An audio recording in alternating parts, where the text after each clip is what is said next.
Magandang umaga po. Andito po kami ngayon sa may Ruby Street. Hinahanap po namin yung aso na kinumplain po.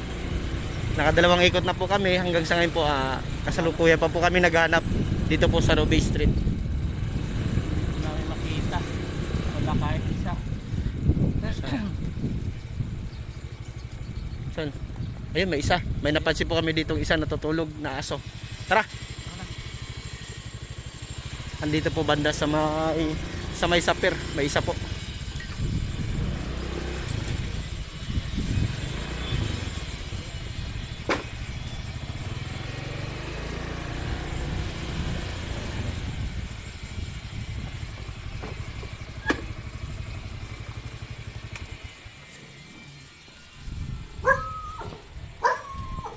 Yan, huli na. Naku, nakaligtas. Wala na, hindi na yan pahuli. Nakaligtas na eh. Sayang. Kaya na tulog.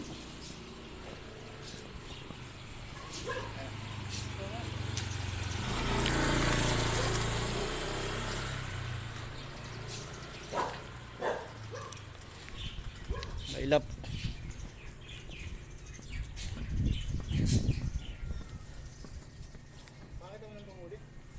Adyasan pa yan eh. Adyasan pa yan. Sige, lakyan mo.